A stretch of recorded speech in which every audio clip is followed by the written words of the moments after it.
présentation de ce numéro 39 d'Ecorel. Numéro 39 qui s'intitule « Le commun ou la relocalisation de la politique ».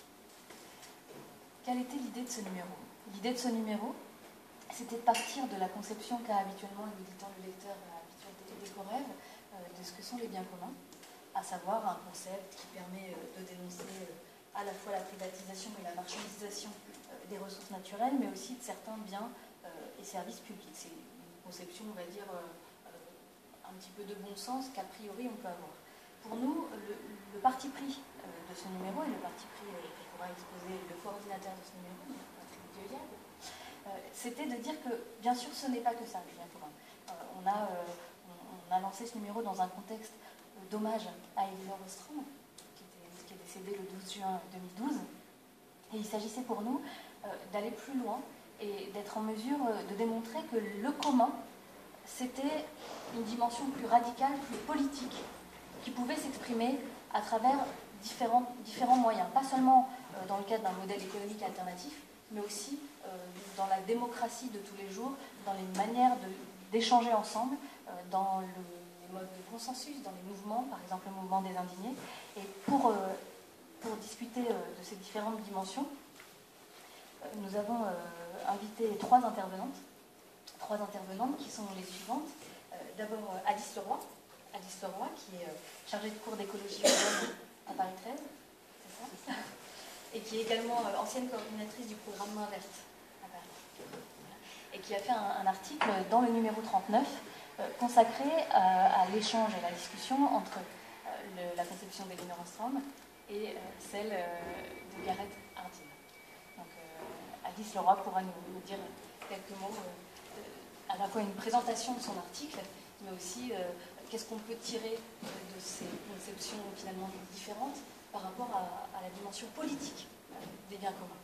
Une deuxième intervenante, Delia Fernandez, militante de la première heure du mouvement Démocratie réelle maintenant, et qui a consacré un article dans notre numéro sur le mouvement des indignés, qui va pouvoir nous démontrer comment est-ce que, au sein du mouvement des indignés, une forme de démocratie directe, la démocratie réelle, d'autres façons de s'organiser s'expriment et finalement créent là aussi du commun. Et enfin, troisième intervenante, Brigitte Jabourek, d'ATD Carmonde. Dans le numéro 39, nous avions un entretien avec Geneviève Tardieu, d'ATD Carmonde, qui a théorisé, qui a fait une thèse sur la question de l'université populaire d'ATD Carmonde et la dimension du commun, de la co-construction du savoir. Et Brigitte Jabourek, qui est ici, l'honneur d'animer actuellement l'université populaire, et elle nous présentera à la fois les travaux et la manière dont on peut co-construire justement ensemble du commun dans le cadre de cette université. Avant d'avoir le plaisir d'écouter nos trois intervenantes, je vais passer la parole au coordinateur du dossier, Patrick Deuillade. Merci Élise. Tu as déjà beaucoup dit. Je devais présenter une synthèse, une problématique du commun que tu as parfaitement souligné. Peut-être en complément de ce que tu dis, le 39 vient un petit peu à la suite d'un numéro sur le numérique et un numéro sur la biodiversité. Il était déjà un peu question des communs, du commun.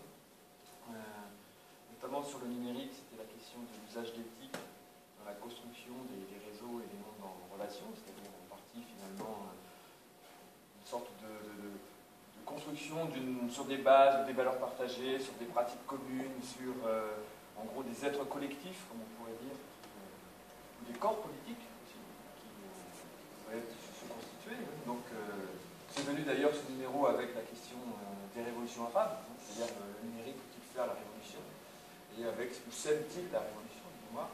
On avait là une sorte d'exemple assez intéressant pour voir que les luttes et les combats politiques sont toujours quelque part tissés à partir des liens dont le net est un peu le cœur ou un peu le dur finalement. Il n'y a plus de lutte politique aujourd'hui qui ne passe pas par l'usage du net, j'ai le sentiment en tout cas. Même peut-être à Notre-Dame-des-Landes, je pense qu'il y a encore quelques ordinateurs dans les voies qui doivent être utilisés. Sur la biodiversité, le numéro qui fait suite, il y avait la question de savoir aussi, est-ce qu'on pouvait donner un prix à la nature sans soumettre cette dernière à la marchandisation, sans soumettre finalement les usages à une logique classique de valorisation dans une perspective de profit. Et donc on voyait bien là que le débat qui était posé, c'était la question de savoir si l'on pouvait être en mesure déjà de poser le problème, sans trouver vraiment la solution, mais poser le problème d'un critère d'utilité sociale qui, à mon sens, pouvait soustraire ou protéger la nature un petit peu des normes de gestion privée, des normes de gestion marchande. Donc le 39 vient un petit peu dans la continuité de ce travail. Il reprend un petit peu à travers les thèses d'Ostrom, un petit peu aussi à travers les questions du peer-to-peer. On n'en parlera pas, je crois, ici, mais on peut le souligner. On s'est un petit peu interrogé sur ces aspects-là, mais comme tu le disais, un peu au-delà, c'est-à-dire en allant sur la perspective politique, c'est-à-dire quelle est une politique du commun, qu'est-ce qui est derrière une politique du commun.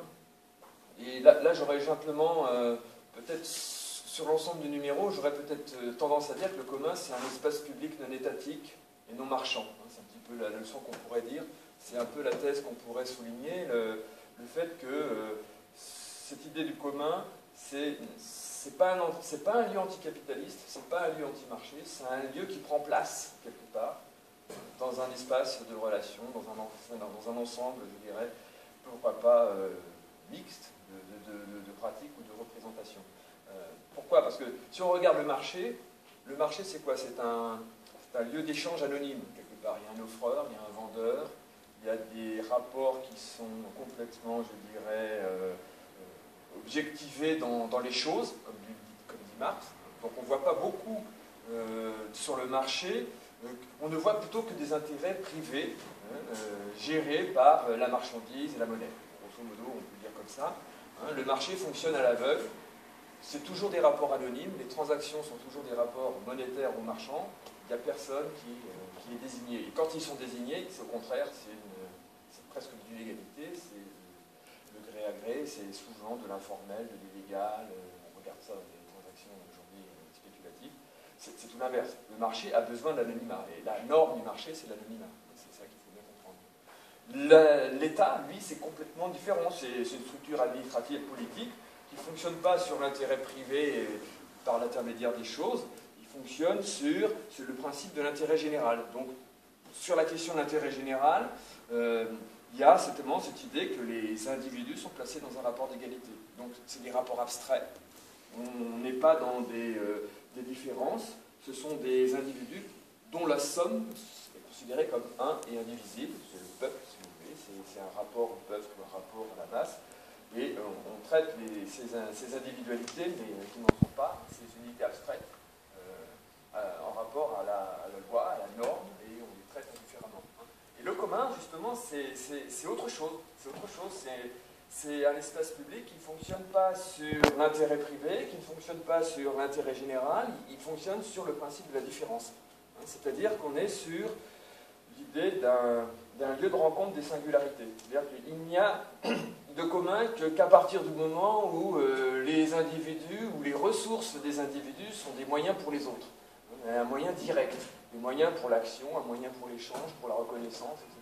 Donc il y a quelque part dans le commun un espace spécifique qui est un tissu d'interaction, un vivre ensemble, comme dit dans l'ouvrage, un faire ensemble, qui fait qu'on est toujours dans une sorte de rapport direct, dans un rapport, je dirais, d'interaction, comme on dit. Et le problème politique, justement, c'est de gouverner, non pas les individus, mais de gouverner les interdépendances. C'est ça l'enjeu politique du commun, c'est comment gouverner les interdépendances sur une base démocratique, comment définir une politique du commun qui soit un petit peu, je dirais, source de gestion et de production des singularités. C'est-à-dire que chacun, dans le commun, apporte à l'autre, mais en retire aussi des moyens. Donc il y a quelque part cette problématique politique, je pense, qui soulève bien des problèmes, d'ailleurs, problématique des usages, usage de soi et usage des autres. C'est un peu ça l'idée qui est, à mon sens, posée politiquement dans le numéro. Je ne voudrais pas m'étendre là-dessus. Il y a des tas de choses à dire encore, mais c'est un petit peu ce que je retiens du numéro et ce qui me paraît important peut-être pour la suite, je ne sais pas. Voilà. Merci Patrick. Tu auras l'occasion de revenir largement sur ces différentes thématiques. Alice Leroy, maintenant, je passe la parole. Eh bien, merci de m'avoir invité. Moi, je voulais un peu centrer mon intervention sur la question du récit. Parce qu'en politique, c'est ça qui nous fait nous lever, enfin, en politique, dans la vie, c'est ça qui nous fait nous lever le matin. En politique, c'est ça qui nous fait voter pour une personne plutôt qu'une autre. C'est d'avoir une histoire, d'y souscrire, d'y croire. Et je pense que les récits, on a des récits qui sont, Patrick l'a dit, on a deux grands récits dominants qui structurent la manière dont on travaille, la manière dont on vote, heureusement pas la manière dont on vit, pas encore trop, qui sont ces deux grands récits de l'État et du marché. Et je pense que cette question des biens communs, c'est très intéressant. Le commun, ce qui nous unit, ce qu'on partage, c'est un autre récit. Et ce qui m'étonne toujours, c'est quand je fais des interventions, par exemple quand je fais un cours sur cette question, c'est l'incrédulité. C'est très souvent, on me dit, mais ça, ce que vous racontez ou ce que vous montrez, parce que je finis toujours les interventions par des exemples, on me dit, ah, c'est tout petit, ou c'est pas chez nous, c'est pas français, c'est pas dans la tradition française, c'est pas possible. Et cette incrédulité, je pense que c'est ça qui est intéressant dans tout ce travail qui est fait par Ecoref, par d'autres revues, par des activistes comme les Indignés, comme des gens engagés comme ATD Quart-Monde, c'est de prouver qu'il y a un espace commun, il y a des biens communs, il y a des pratiques, il y a des choses qu'on partage encore, et que tout ne se régule pas par la main invisible du marché ou par la main visible de l'État. Alors, juste pour revenir quand même sur l'article dans Ecoref, l'article s'appelle Ostrom versus Hardin, un peu comme un match de boxe, parce que c'est un match, à mon avis, qui commence, en fait, parce que le chaos a été donné par Garrett Hardin en décembre 68, quand il a publié cet article dans la revue des États-Unis Science, article qui s'appelle « La tragédie des biens communs ». Alors qu'est-ce qu'il raconte? Parce que donc c'est une histoire de récit, c'est une parabole. Il raconte un champ, un pâturage qui est partagé par plusieurs bergers. Il explique que ce berger est voué à la surexploitation et à terme à la destruction, parce que chaque berger a intérêt à ajouter une tête de troupeau supplémentaire à son troupeau. Donc enfin, une tête de bétail, supplémentaire à son troupeau. Garrett Hardin, il est très préoccupé à ce moment-là, fin des années 60, on est très préoccupé par l'explosion démographique.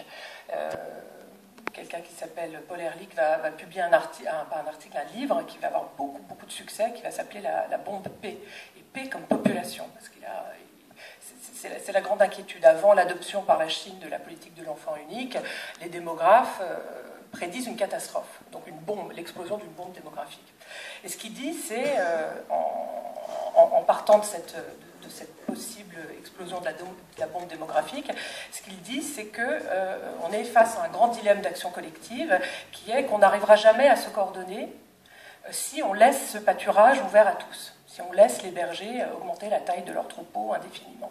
En gros, ce qu'il dit, ce qui est frappé du sceau du bon sens, il dit une planète avec des ressources limitées, elle ne peut pas continuer à croître, en tout cas, le troupeau ne peut pas continuer à croître indéfiniment. Donc il faut, et c'est la conclusion de son article, il faut soit privatiser, soit étatiser. Il appelle des forces externes à venir dire aux bergers ce qu'il faut qu'ils fassent. À peu près à ce moment-là, il y a les travaux aussi d'un Américain aussi qui s'appelle Mansour Olson, qui lui constate qu'il y a ces dilemmes d'action collective. Il plonge un peu plus près, parce que là, cette parabole, c'est juste un article, hein, c'est pas un travail très fouillé. À peu près au même moment aux États-Unis, donc Mansour Olson publie un livre sur les logiques d'action collective. Et lui, ce qu'il constate, c'est que effectivement, cette tragédie des biens communs, cette surexploitation des ressources, on la retrouve dans des organisations de très grande taille, où, et il appelle ça le phénomène, on a traduit ça par le phénomène du passager clandestin, en anglais free rider, on est amené dans des organisations de très grande taille à profiter d'un bien sans contribuer à l'entretien de ce bien. Et il donne un exemple qui est très connu, qui est celui des syndicats. Il dit tout le monde profite de l'action syndicale, profite de ce qui est fait par les militants, qui cotisent, qui organisent des réunions, qui font grève, qui acceptent souvent une diminution de leur salaire pendant qu'ils font grève. Et les non-syndiqués profitent des avancées syndicales de tous ceux qui militent. Les militants le savent, on voit qu'il y a toujours des gens qui ne contribuent pas au bien commun, à l'action collective, et ont des comportements, on peut appeler ça de resquilleurs. Bon, ça a été traduit par passager clandestin. Je ne sais pas si c'est très heureux comme terme. Un peu avant, ça c'est les grands récits. Donc le récit du passager clandestin, c'est donc quand on a des organisations de grande taille, et ça a été prouvé à multiples reprises, c'est qu'on profite et on ne contribue pas. En théorie des jeux, on constate aussi autre chose, ça c'est un peu avant. Un des grands récits aussi qui domine, c'est le dilemme du prisonnier. Le dilemme du prisonnier, un récit assez connu, c'est deux personnes qui sont soupçonnées d'un même délit, qui sont mises dans deux cellules séparées, dans l'impossibilité de communiquer, et qui auraient intérêt à ne pas se dénoncer l'une l'autre, ces deux personnes, mais ne sachant pas ce que l'autre prévenu va faire, dénoncent. Et les deux se retrouvent beaucoup plus lourdement condamnés que s'ils avaient pu communiquer et ne pas se dénoncer l'un l'autre. On sait ça, que les policiers ils isolent les personnes qui sont soupçonnées pour un crime ou pour un délit, pour qu'elles ne puissent pas communiquer ou qu'elles ne puissent pas négocier une sortie pour les deux. Donc ça, c'est les récits qui dominent, en fait. C'est l'idée qu'on n'arrive pas à se coordonner. Ce qu'en anglais, on appelle collective action dilemmas, des dilemmes d'action collective, c'est qu'on n'y arrive pas. On n'y arrive pas parce qu'il y a des passagers clandestins, on n'y arrive pas parce qu'on ne communique pas,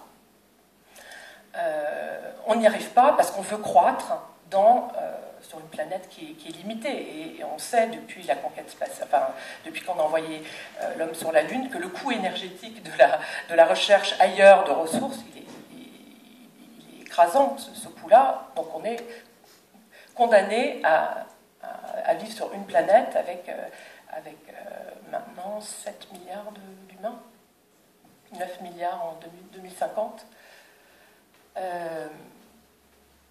Alors, ce que je trouve extrêmement intéressant dans cette histoire des biens communs, du match Ostrom-Hardin, donc qui est Elinor Ostrom? C'est une femme, une Californienne, qui a fait sa thèse, elle l'a publiée en 1965, sur la gestion des nappes phréatiques. Elle a regardé, en fait, elle a fait du terrain. C'est une thèse de sciences politiques.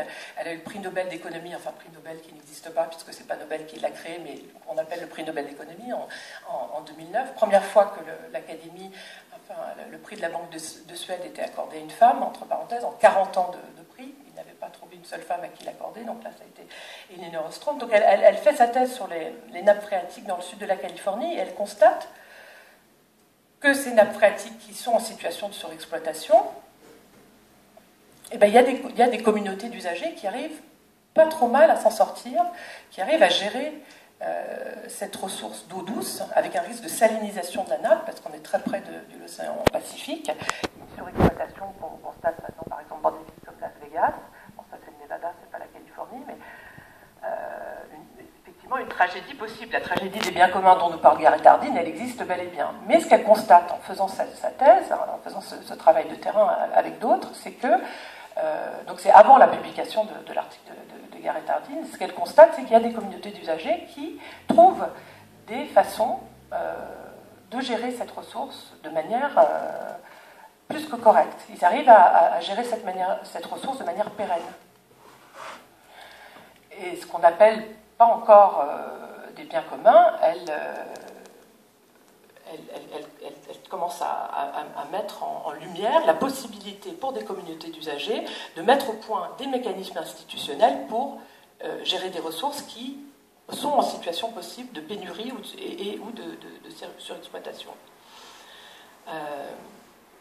Alors, elle va publier un livre en 1990 qui résume ses travaux à elle et puis ceux d'autres chercheurs, parce que ce qui est intéressant, c'est qu'elle travaille avec son mari, Vincent Ostrom, qui est aussi décédé cette année, quelques semaines après sa femme.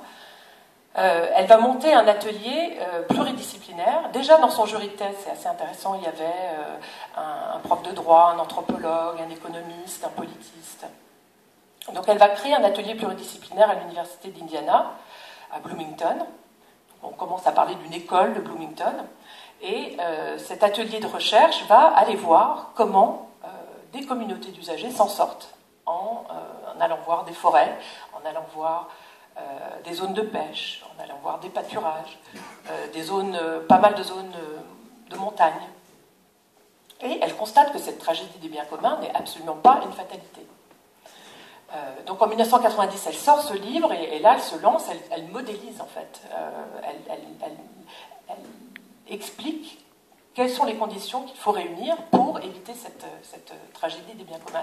Elle ne dit pas que ce récit est entièrement faux, mais ce qu'elle explique, c'est qu'en réalité, le pâturage décrit par Garrett Hardin, il est très rarement, comme on dit, res nullius. Il est très rarement dépourvu totalement de mécanismes institutionnels de gestion. Il y a quand même très souvent des gens qui se mettent d'accord pour gérer des ressources, surtout quand elles sont rares.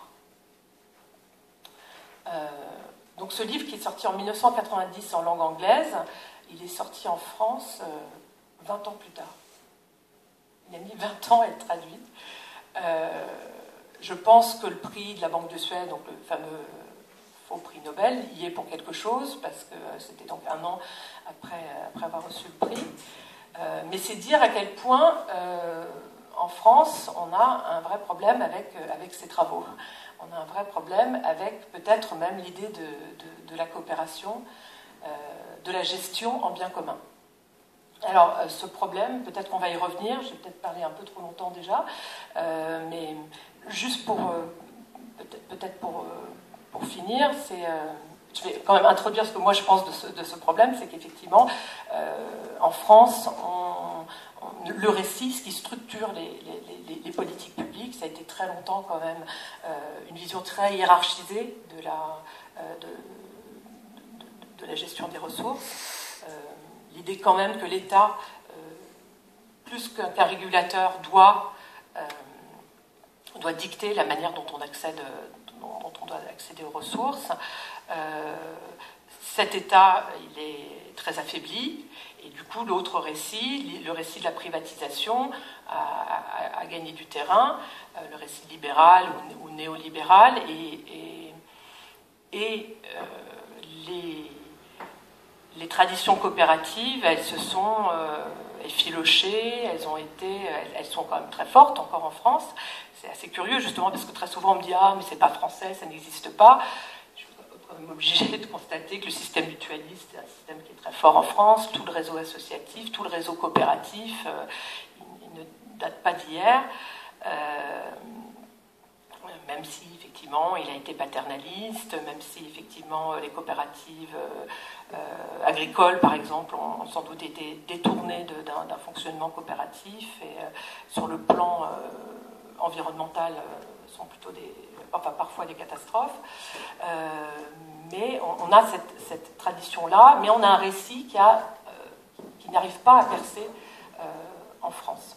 Alors peut-être il n'arrive pas à percer parce que Ostrom, et je conclurai là-dessus, Elinor Ostrom n'utilise pas du tout le même langage que le langage que nous utilisons. J'étais très frappée quand j'ai eu la chance de pouvoir m'entretenir directement avec Elinor Ostrom. On s'est rendu avec mon mari Cyril Leroy, nous l'avons filmé à Bloomington, donc j'espère un jour avoir le temps pour monter cette interview, parce que donc on a pu la filmer, une très longue interview. On a été très frappés par le fait qu'elle n'utilise jamais le mot capitalisme, elle n'utilise jamais le mot socialisme. C'est une vision très empirique qu'elle a modélisée. Elle travaille en laboratoire, ça c'est quand même très intéressant, sur l'aspect pluridisciplinaire et l'ensemble des méthodes qu'elle mobilise, mais ça suscite, je pense, une gêne très forte. Hein. Donc elle fait du travail de laboratoire, du terrain, et des méta-analyses. Donc elle travaille avec beaucoup d'équipes de recherche où ils essayent de renseigner les mêmes critères, ils essaient de déterminer les mêmes critères pour pouvoir comparer des ressources qui ne sont pas forcément comparables. Donc il y a ce malaise-là, je pense, qui est très fort, d'un langage qui est très différent, sachant qu'elle s'inscrit dans l'école néo-institutionnaliste qui s'est plutôt fait connaître en France par une critique très féroce de l'État, et très féroce des services publics. Donc je pense que cette image est restée très fortement, elle est plus attachée à son mari Vincent Ostrom qu'à elle, Elinor Ostrom. Donc voilà, je pense que cette question du récit, de l'incrédulité, or on a des exemples en France assez nombreux de gestion coopérative qui existent depuis très longtemps, avec de hauts et des bas, c'est pas une vision irénique, mais d'une pérennisation de ces ressources et de ces modes de gestion. Et il me semble que l'enjeu maintenant, c'est, maintenant que le match a commencé, il faut maintenant fourbir nos armes, et sachant que l'État est très amoindri, peut-être le paradoxe de la question des biens communs, c'est peut-être que cette réflexion sur les biens communs nous porte à vouloir un État présent, régulateur peut-être, expert, avec des formes d'impartialité, mais aussi qui aide ces systèmes coopératifs à prospérer, et un marché à remettre à sa place. Merci Alice. Face à ces deux récits, privatisation et étatisation, on voit bien que ce qui est au cœur, c'est bien la question des formes d'organisation, la question de la démocratie. Donc je vais passer la parole à Adélia Fernandez sur un mouvement, le mouvement des indignés, qui lui innove en la matière, de manière à ce qu'elle puisse nous présenter un petit peu ce qu'elle a noté de profondément innovant dans le mouvement des indignés en termes démocratiques. Juste pour avoir, si jamais il y a des trous là-bas. Ce qui était innovant, c'était d'assumer, de se désinstitutionnaliser surtout. J'ai été à l'écoute de ce qui a été dit auparavant. Ce qui était innovant, c'était de pouvoir partir d'une indignation et de pouvoir construire quelque chose de nouveau, et de pouvoir imaginer tous ensemble une autre façon de gouverner. Et c'était innovant parce que c'était la première fois que l'on osait imaginer une société gouvernée en démocratie directe. On n'osait pas jusqu'à maintenant, puisque il y a dans l'inconscient collectif, je pense, l'interdit pour le peuple, surtout de prendre des décisions et de prendre en main son avenir, et de ne pas céder ça à d'autres personnes. Ça, c'était innovant. Ce qui était extraordinaire, le mouvement d'Indigné a commencé au printemps 2011, et ça commence en Espagne. Donc on a occupé les places, et puis les places sont devenues naturellement des assemblées. Ce qui était incroyable. Enfin, moi, je n'y croyais pas, puisque nous aussi, même à Paris, en France, on a réagi aussi tout de suite, immédiatement. On a été occuper les places et créer des assemblées. Et ce qui était incroyable à l'époque, c'était de voir que plein d'autres personnes étaient comme nous à penser la même chose. Alors que dans l'inconscient collectif, il est impossible pour le peuple d'être suffisamment mature pour pouvoir prendre des décisions à la place d'élus et de représentants, de dieux, d'autorités supérieures. Alors maintenant, le lien avec bon, je suis militante dans plein d'autres projets. J'interviens dans plein d'autres projets, mais pour moi, ce qui était important quand Patrick m'a demandé de pouvoir intervenir sur le commun, c'était vraiment de mettre en avant cet aspect politique et démocratique, de montrer que on pouvait créer des projets qui étaient liés au commun. Et d'ailleurs, c'est dans l'air du temps, on n'a pas attendu les indignés pour le faire, hein. Ça a commencé, on sent très bien que c'est dans l'air du temps, qu'il y a dans chaque mairie, dans chaque ville, des initiatives qui partent un petit peu apparemment dans tous les sens, mais qui peuvent se revendiquer du commun. C'est les AMAP, tout ce qui est lié aux utopies concrètes, tout ce qui est lié aux contre-économiques, le transitionnalisme avec les villes transition, etc., etc. Donc on sent que c'est dans l'air du temps et que ça correspond à aussi une volonté de pouvoir transformer la société en créant directement du commun. C'est-à-dire que l'on passe du stade à des méthodes de lutte de classe, on passe à carrément de la construction collective et du commun pour pouvoir transformer la société. Et ça, c'est important. Et pour revenir sur les indignés, ce qui pour moi était important, c'est de dire que le commun ne peut pas avoir lieu s'il n'y a pas de décision commune. C'est-à-dire que dans toutes ces initiatives qui apparaissent un petit peu à plein d'endroits, on a oublié la décision collective. Et ça, c'est un peu dommage. Moi, je vois par exemple... J'habite à Montreuil et Montreuil entre en ville transition et on a complètement oublié de concevoir notre organisation comme une gouvernance. C'est-à-dire qu'il y a un porteur de projet qui organise les choses, qui décide, qui impose un système déjà éprouvé ailleurs. Pourquoi je parle de ça? Parce que je voulais faire le lien avec le fait que si la population n'est pas à l'initiative des projets, eh bien, elle risque de ne pas se mobiliser complètement et de ne pas adhérer complètement. C'est-à-dire que si l'on remet,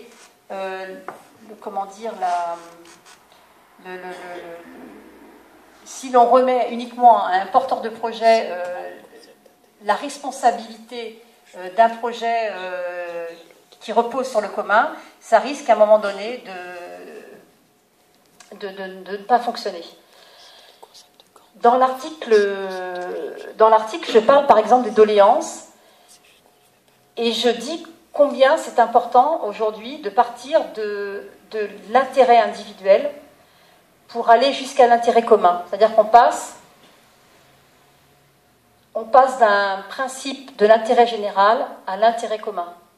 C'est-à-dire que l'intérêt général reste un concept abstrait, que tout le monde peut... où une personne pourrait éventuellement intervenir pour l'intérêt général, alors que l'intérêt commun, il ne peut pas être exprimé de façon abstraite par des représentants ou par des personnes, il peut uniquement être élaboré et construit avec le commun, c'est-à-dire avec tous.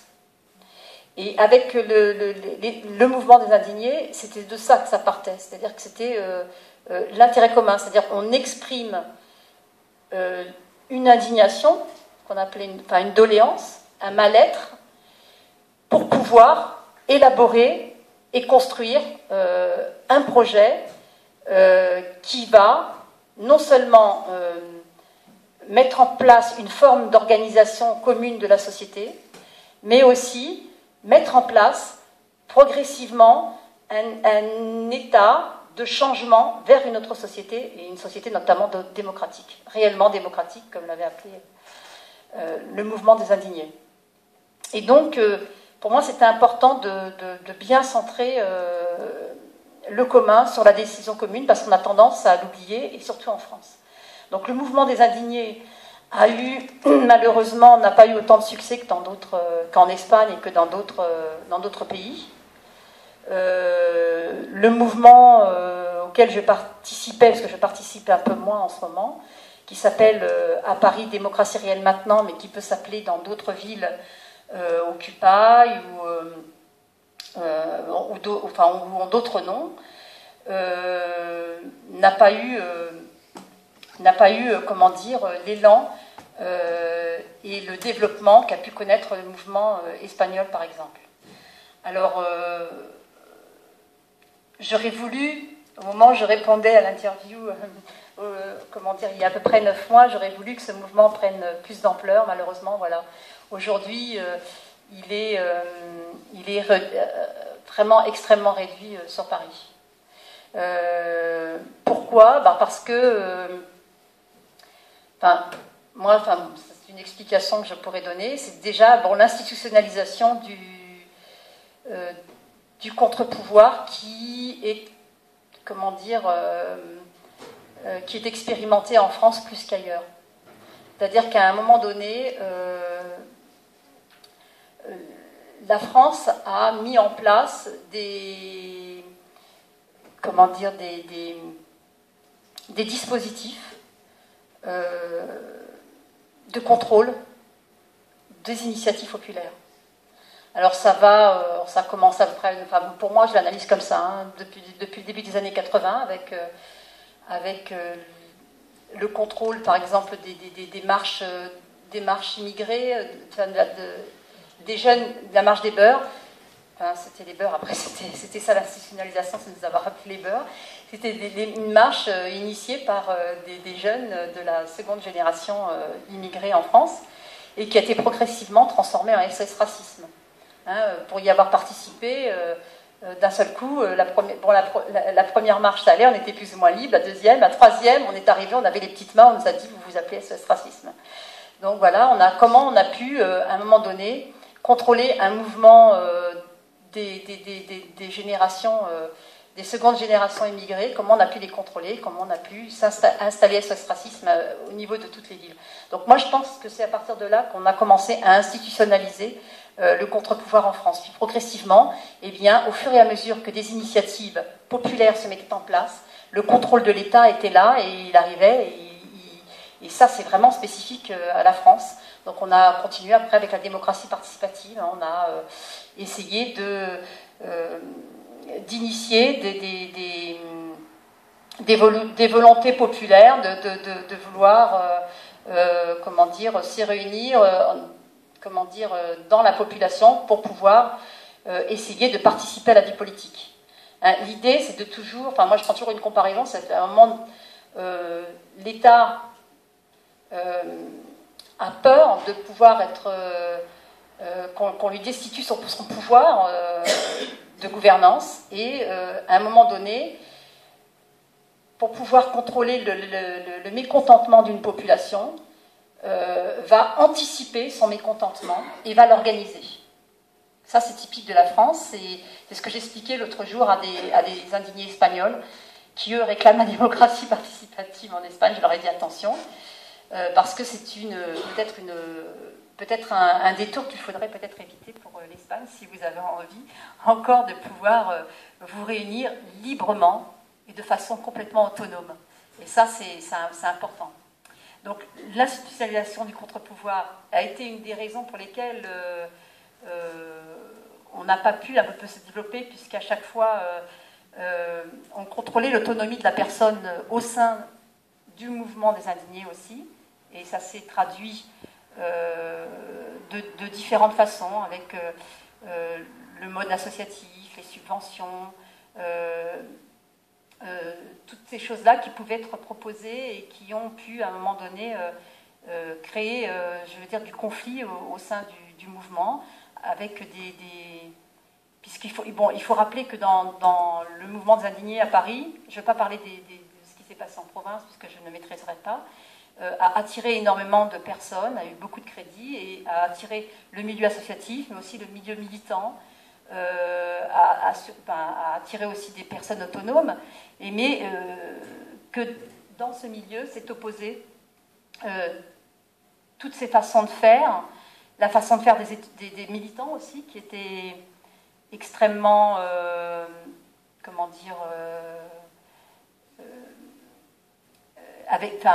qui reposait sur des déterminismes ou des automatismes ou des habitudes que les militants avaient l'habitude de prendre et qui s'opposaient à ce que l'Assemblée devait pouvoir produire et faire émerger, c'est-à-dire l'autonomie des projets, etc. C'était en contradiction avec ce que devait faire naître l'Assemblée. Et c'est pour ça que ça n'a pas pu vraiment se développer. Parce qu'il faut dire que l'Assemblée, normalement, fait émerger du commun et des projets. C'est comme ça que l'on conçoit les choses. Alors, je ne sais pas si je dois reprendre tout l'article pour redéfinir comment les différentes étapes de la décision collective, puisque c'était ça qu'au sein des indignés, au sein des assemblées, on apprenait. La mise en place du consensus, l'élaboration du consensus. Bon, voilà, c'est tout ce que le sujet aborde. Je ne sais pas si je vais répéter ce que le sujet pouvait décrire en termes d'organisation de la prise de décision. Ça peut être intéressant d'avoir quand même quelques exemples, par exemple le consensus à 3 tours. Expliquer un petit peu. Alors, il y a 2 types. Alors, bon, déjà, ne pas faire la confusion entre l'unanimité et le consensus. On a l'habitude de confondre la démarche, plusieurs démarches, notamment le vote. En fait, l'idée dans une assemblée, ce n'est pas d'être pour ou d'être contre, mais c'est de construire ensemble, et c'est d'élaborer.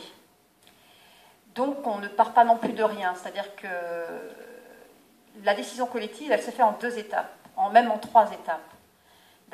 En 4 étapes si on part des doléances. Donc on exprime une indignation. À partir de l'expression de l'indignation, on va essayer de comprendre le problème que l'on expose. Et donc soit il va y avoir une assemblée où il va y avoir un groupe de travail qui va traiter ça.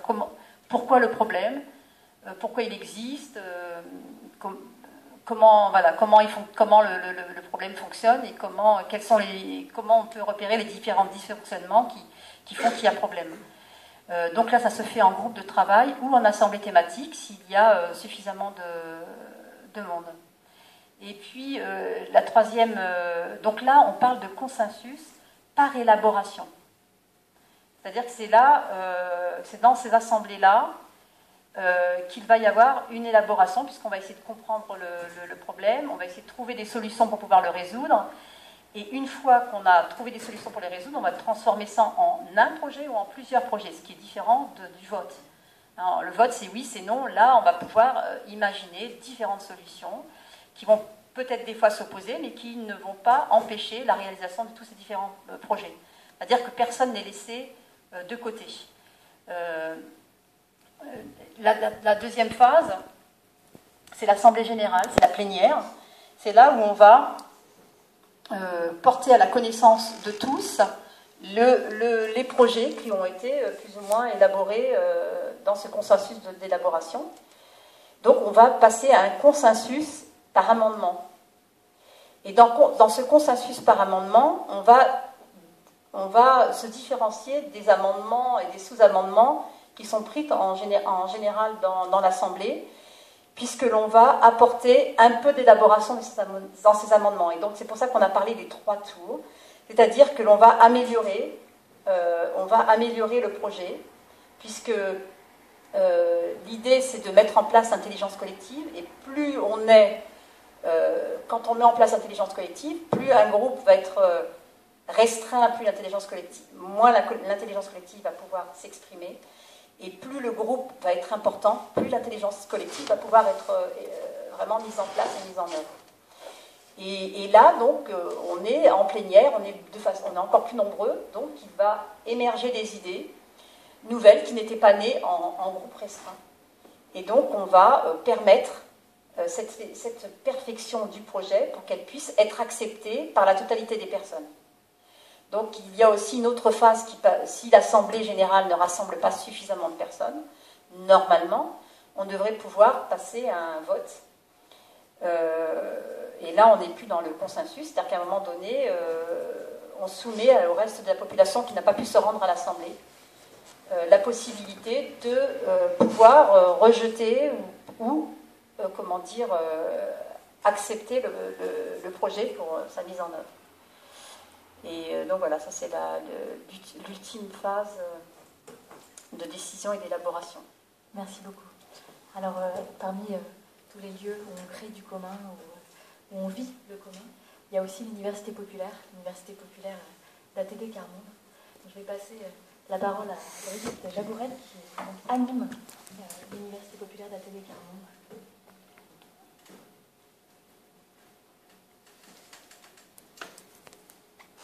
Donc j'anime modestement celle d'Île-de-France, parce qu'il y en a 10 en France, j'anime pas les 10. Voilà, donc moi j'ai peu l'habitude de la réflexion sur le commun comme vous l'avez présenté ce soir. Donc je peux être parfois en décalage, mais il y a des choses dans lesquelles on se retrouve. Parce que depuis les débuts du mouvement, ce à quoi le mouvement ATD Carmonde, ce qui m'a permis d'y adhérer, c'est le fait qu'on y parlait du bien commun, mais on y parle du bien commun à partir des personnes. C'est-à-dire que pour nous, il y a une chose qui appartient au bien commun de l'humanité, c'est l'égale dignité des hommes. Et ça ne supporte pas une exception. Or, en fait, on sait qu'on vit aujourd'hui dans une société où certaines personnes, certains hommes, certaines femmes, certains enfants ne sont pas reconnus dans leur dignité humaine. Elles se trouvent exclues peut-être des biens essentiels, mais aussi exclues des droits fondamentaux qui devraient permettre cette reconnaissance de la dignité humaine. Pour vivre en Île-de-France, vous savez bien que le droit au logement n'est pas reconnu pour tous et que beaucoup de personnes et de familles ne sont pas logées, mais parfois simplement hébergées et parfois simplement restées à la rue. Le droit au travail n'est pas non plus un droit auquel tout le monde peut accéder, même quand il est dans la pleine force de l'âge. Le droit aux soins, même si on a amélioré les dispositifs avec la CMU, il y a encore des personnes qui en restent exclues, parce qu'il y a des médecins qui n'acceptent pas les gens à la CMU. Il y a trop de complications administratives derrière pour se faire payer. Voilà, on pourrait prendre tous les droits fondamentaux les uns après les autres, et aujourd'hui, il y a toujours une population qui en est exclue, et qui donc ne vit pas comme tout le monde, mais vit les dons des autres, vit des distributions des autres, des distributions de tous ordres, les distributions alimentaires, les distributions d'hébergement, les distributions d'habillement, et donc qui ont une vie qui est dans la dépendance des autres. Et lorsqu'on vit dans la dépendance des autres, sa propre pensée devient dépendante. On n'a pas son propre regard sur sa propre vie, mais on intériorise le regard des autres sur sa propre vie. On se bâtit à travers son expérience de vie, et que dans son fort intérieur, il pense sa vie. Même parfois, on est étonné que les gens méditent leur vie très profondément. Mais lorsqu'il n'y a pas d'interlocuteur qui écoute dans l'égalité, dans l'égale dignité, les propres vécus restent enfouis au fond des gens, enfermés. Ils ne peuvent pas se partager. Ainsi, ces personnes-là ne peuvent pas contribuer au bien commun puisqu'elles ne partagent pas leur propre expérience. Par exemple, Martine nous dit qu'elle ne peut pas contribuer à la justice puisqu'elle ne sait pas mettre des mots sur l'injustice. Son savoir de l'injustice est complètement ignoré et donc inutilisé pour bâtir la justice.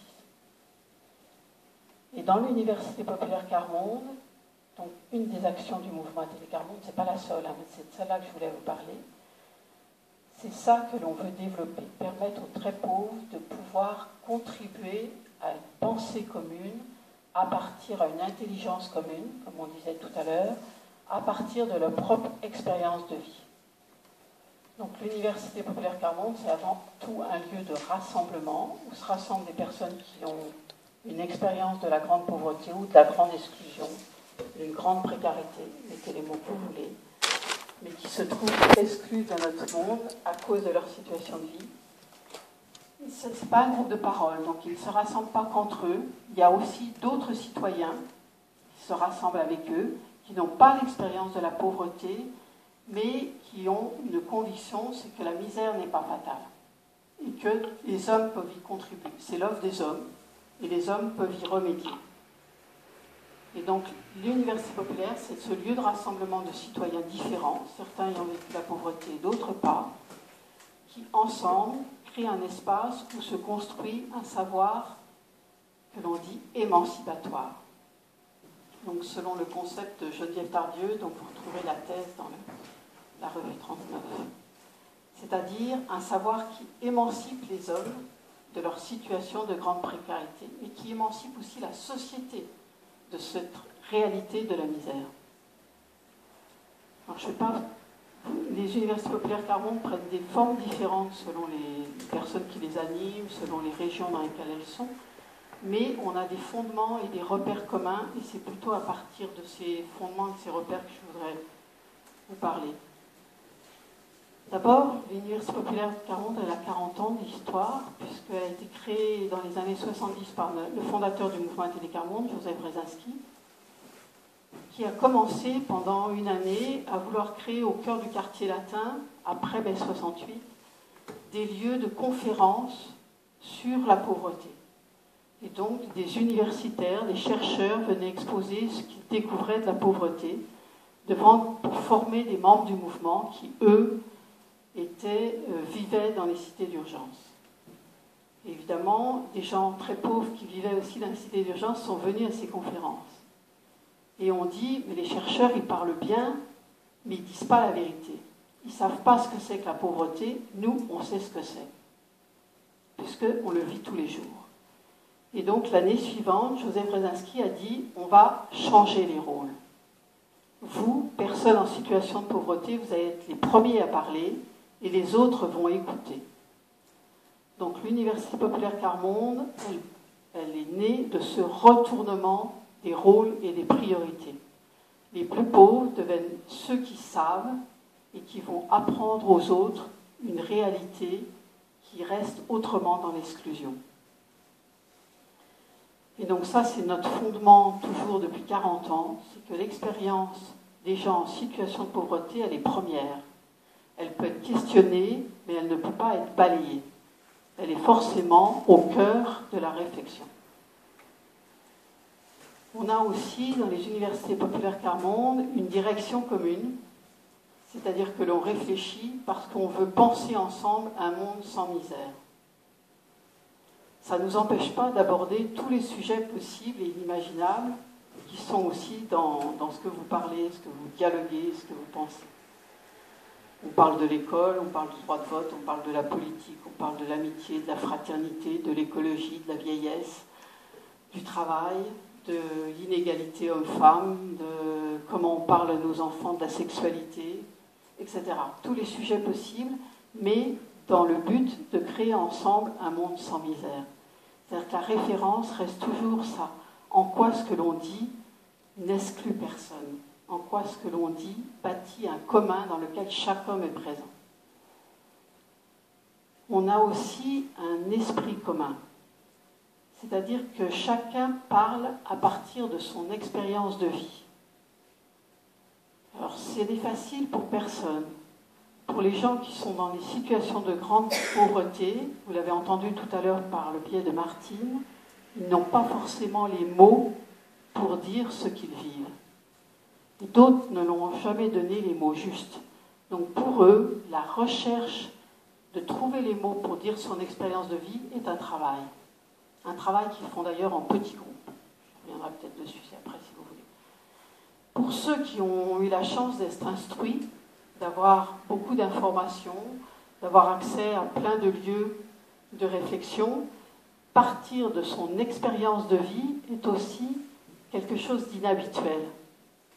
C'est savoir regarder sa vie au-delà ou en deçà de tout ce que d'un savoir qui peut être immatériel, véhiculé par d'autres, mais qu'on n'a pas forcément intériorisé. Et ça demande aussi tout un travail pour ce groupe de citoyens. Et donc cet esprit de dire on part de son expérience de vie, on y tient beaucoup parce que c'est ce qui met tout le monde à égalité dans une assemblée où on est très inégalitaire, d'emblée. Mais là, comme chacun, c'est notre point de départ, on a ce même point de départ. Et c'est ce qui gomme cette inégalité de ne pas avoir le même niveau d'instruction.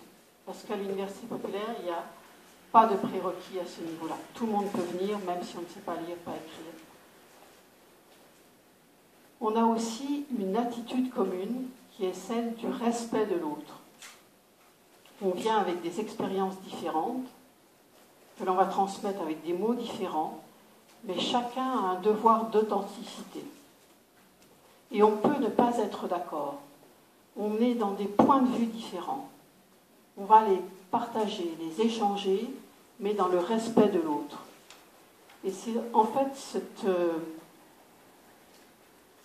valeur du respect qui permet à chacun d'élargir sa vision du monde et de ne pas être tout de suite dans l'opposition, dans la confrontation.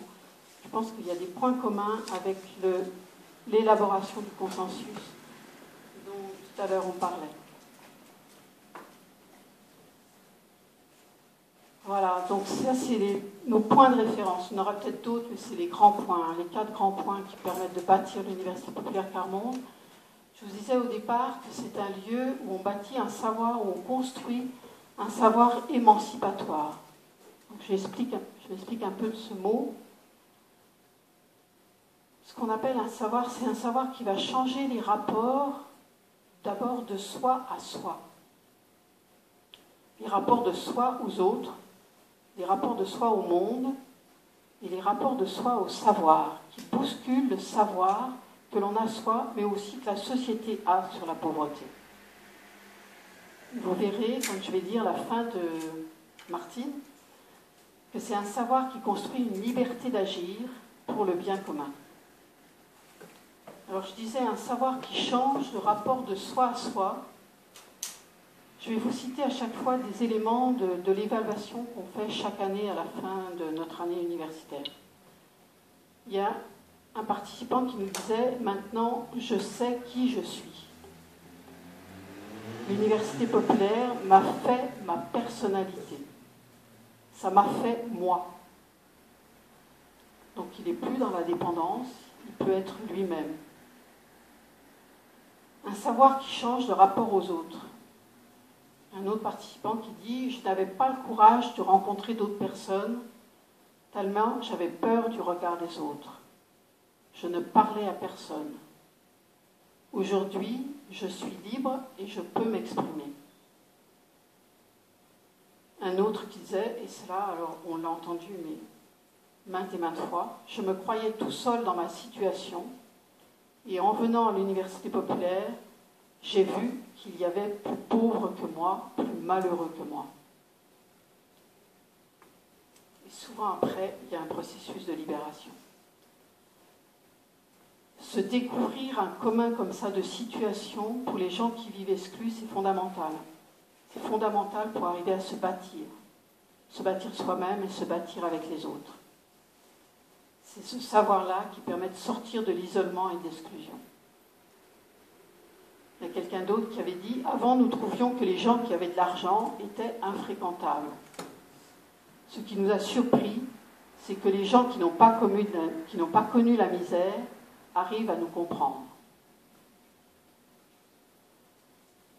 Il y a le même type de changement de rapport aux autres chez les personnes qui n'ont pas vécu la pauvreté.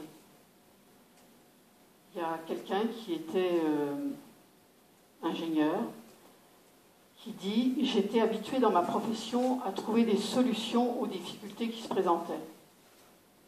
En écoutant les personnes en situation de précarité, je me disais « Il n'a qu'à faire ça, bien il fait ça. » Mais au fur et à mesure qu'elle parlait, toutes mes solutions tombaient les unes après les autres.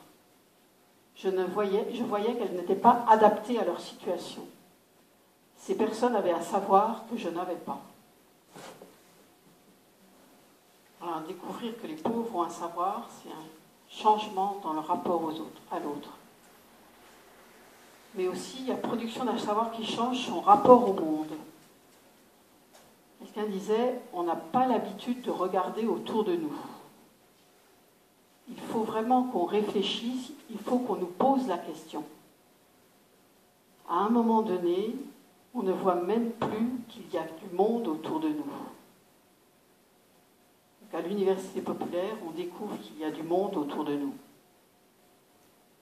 Je n'admets plus qu'il y ait des gens qui soient à la rue, sans eau, sans électricité, dans les logements insalubres. Je ne le supporte plus. Voilà, c'est le début d'une indignation. Ce sont des gens, ceux qui n'ont pas connu la pauvreté, qui ignorent la misère, mais ils comprennent ce que nous on dit. Sachant qu'on donne des témoignages véritables de notre vie, ils peuvent comprendre. Voilà, donc avec l'Université populaire, c'est le début de... On vit un monde où d'autres peuvent nous comprendre. Le monde prend forme et il n'est pas simplement hostile. Il y a des possibilités de se faire comprendre. Il y a des possibilités que d'autres viennent vous rejoindre. C'est le changement du rapport au monde. Alors bien sûr, il y a un changement du rapport au savoir, je dirais de façon élémentaire, parce que c'est un lieu où il y a des apprentissages, comme l'apprentissage à l'expression personnelle, l'apprentissage au dialogue, l'apprentissage au dépassement de ses émotions pour arriver jusqu'à une pensée. C'est aussi des apprentissages tout bêtes, apprendre à parler dans un micro, retrouver l'usage de la lecture, de l'écriture. Et il y avait quelqu'un qui disait « J'apprenais, mais quand on ne sait pas qu'apprendre permet de fortifier sa personnalité, on ne le fait pas. » Ça m'a donné le goût du débat. J'ai appris à écouter et à penser, à ne pas baisser le regard quand on me parlait. J'ai pris plaisir à écouter. Je savais que c'était bénéfique pour moi. Ça change le rapport au savoir aussi parce qu'il y a tout d'un coup une conscience qu'on détient soi-même un savoir qui émerge. Et que ce savoir que l'on détient, il est utile à une construction sociale, à la construction d'une société plus juste. Quelqu'un qui disait, c'est notre savoir, notre vécu en fin de compte qui devient richesse. À ce moment-là, parce qu'il est reconnu. Alors un savoir qui conduit à la liberté d'agir, non seulement pour son propre bien, mais pour le bien commun. Et là, je vais reprendre les propos de Martine. À 18 ans, j'ai rencontré Athénée Carmonde. Enfin, on me proposait un défi de taille, un combat, une lutte à mener avec d'autres, et avec comme seule boussole le plus pauvre d'entre nous. C'est alors que j'ai osé, j'ai parlé, écouté, dénoncé, revendiqué, exprimé, contrôlé mes propos, réfléchi, appris à croire que je n'étais pas nulle, que mon milieu était porteur de valeurs. C'étaient des mots nouveaux qui prenaient sens dans ma vie et pouvaient aussi se transformer en action. Je me suis découverte intelligente, entreprenante, battante. J'ai découvert cette notion de milieu, mon milieu, et j'ai compris combien il était important de ne pas profiter seul de mes découvertes. J'ai compris que la misère n'était pas une fatalité. J'ai appris à mettre des mots sur tout cela. J'ai senti que nous étions des hommes, des femmes debout, que nous avions du courage, une expérience, une endurance, une résistance, une intelligence, un savoir, du bon sens, une espérance. Tous ces mots que jusque-là je ne m'autorisais pas à m'approprier. Et c'est là que j'ai trouvé le pouvoir de vivre, ce que j'avais mis si longtemps à gagner, le pouvoir de vivre la liberté, ma liberté. La liberté de ne plus dépendre du bon vouloir de l'autre. La liberté de dire et d'être qui je suis vraiment. La liberté d'être fière de mon histoire, de milieu. La liberté de faire des choix. La liberté d'oser. Cette liberté, c'est liberté que l'on supprime, que l'on nie trop souvent, à ceux que l'on considère moins que soi-même. Aujourd'hui, je veux de cette liberté pour chacun des miens, où qu'il soit, et cela nous concerne tous. Voilà, un savoir qui permet la liberté et le pouvoir d'agir, non seulement pour son propre bien, mais pour le bien de tous. Donc derrière, vous aviez des images de différentes universités populaires. Alors celle-ci a lieu dans un lieu que vous connaissez peut-être, hein, c'est la mairie de Paris. Voilà, donc c'est une université populaire qui a lieu en public. Donc si les publics est au balcon, et nous on tient notre université populaire ensemble, alors c'est sûr que dans un lieu comme ça, on est un peu plus formel. Les groupes ont vraiment préparé et prennent la parole en délégation. Il y a à chaque fois un invité qui est concerné par le sujet. Là, il y a une autre ambiance. On est chez nous, on est par petits groupes et on travaille sur le sujet pour arriver à partager une intelligence collective, à un consensus parfois.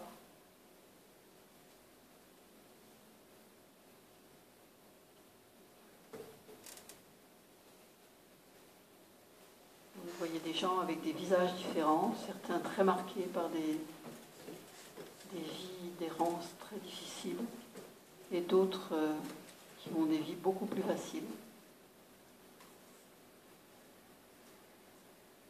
Voilà, et quand on prépare par groupe qu'on appelle groupe de pairs, c'est-à-dire que les personnes qui connaissent la pauvreté sont dans des groupes entre eux, celles qui ne connaissent pas la pauvreté dans des groupes entre eux. Et lors de nos assemblées, on croise ce que les uns et les autres apportent de leur expérience. Donc c'est là qu'on peut avoir des apports qui peuvent être très contradictoires et qu'on se questionne en respectant l'apport de l'autre. Voilà, donc les apports peuvent prendre des aspects très variés. Là, on est dans la création de symboles. Là, c'est un groupe de jeunes qui sont dans une retransmission par une scénette. Ils cherchent des stages. Ils se font rejeter.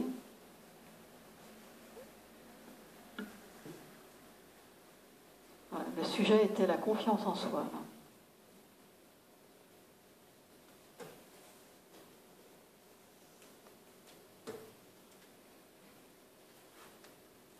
C'est un autre groupe de Versailles qui a monté aussi une scénette.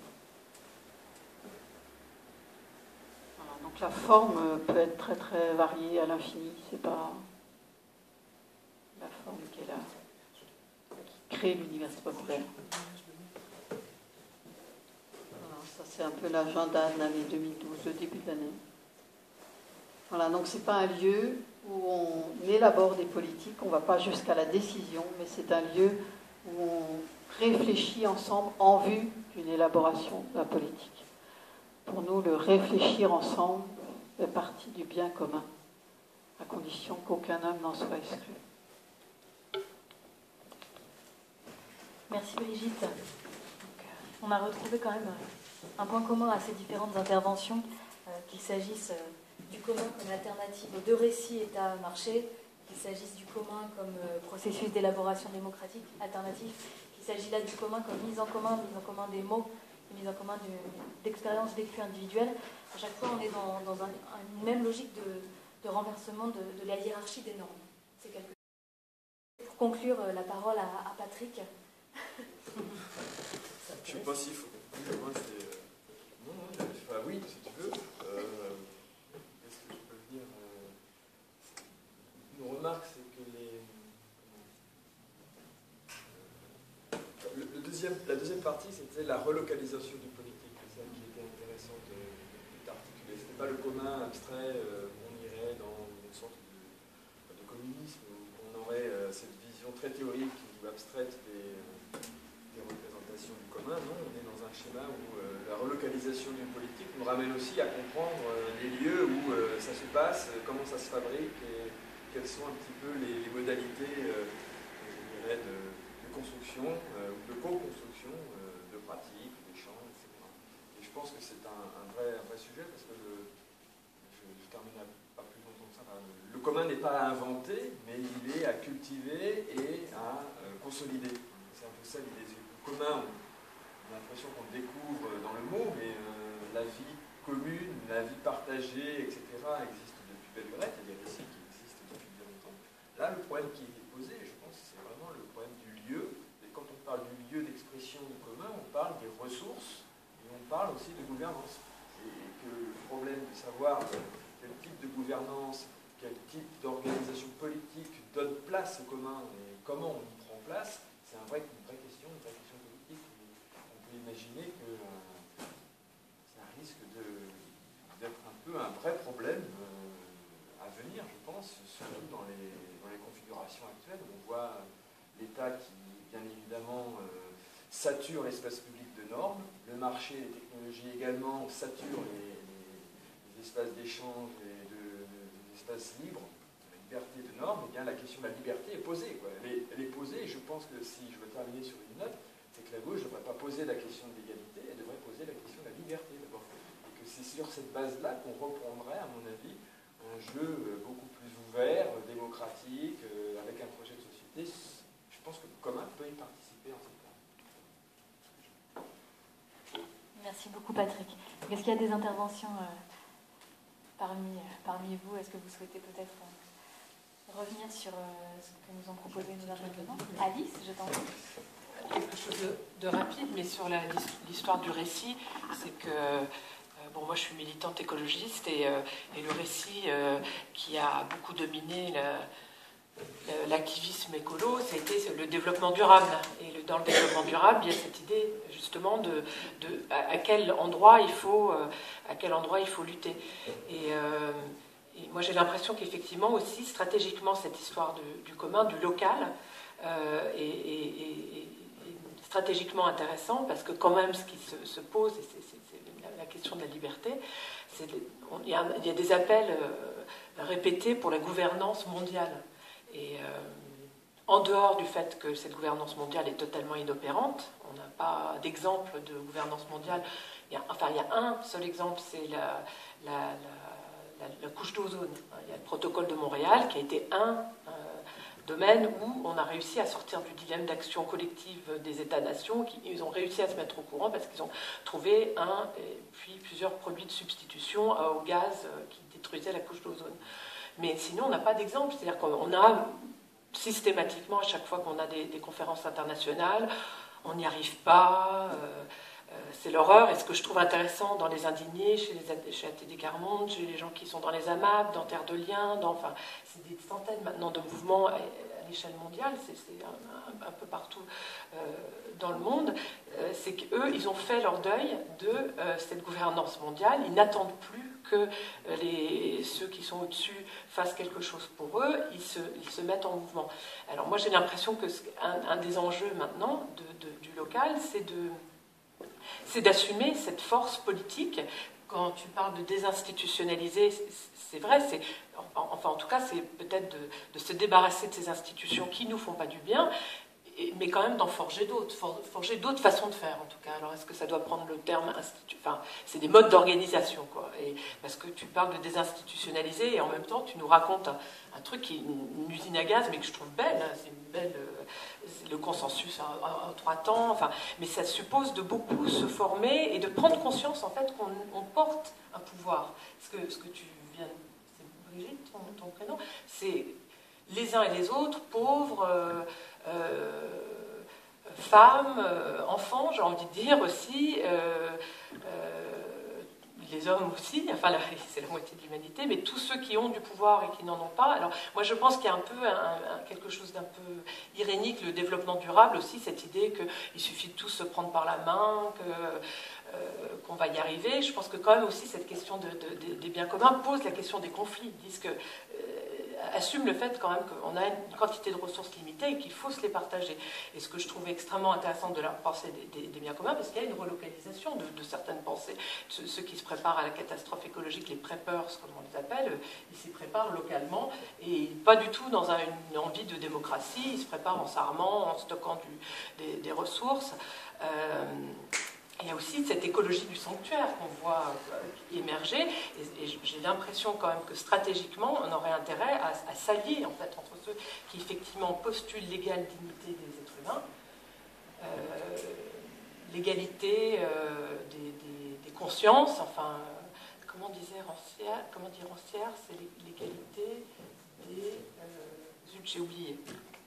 Enfin, cette idée à laquelle certains ont renoncé. Enfin, il y a des discours de Sarkozy, quand même, notre ex-président, où il part de l'idée qu'il y a des gens qui valent plus que d'autres. Enfin, sur l'homme africain, enfin, de son fameux discours de Dakar, là, c'était assumé. Et je pense qu'il faudrait qu'on prenne conscience tous, ceux qui sont dans ces mouvements-là, de nos différences, mais aussi qu'on porte quelque chose avec lequel beaucoup de gens ne sont pas d'accord, et d'un pouvoir politique du local, et qui s'oppose à un pouvoir politique du global.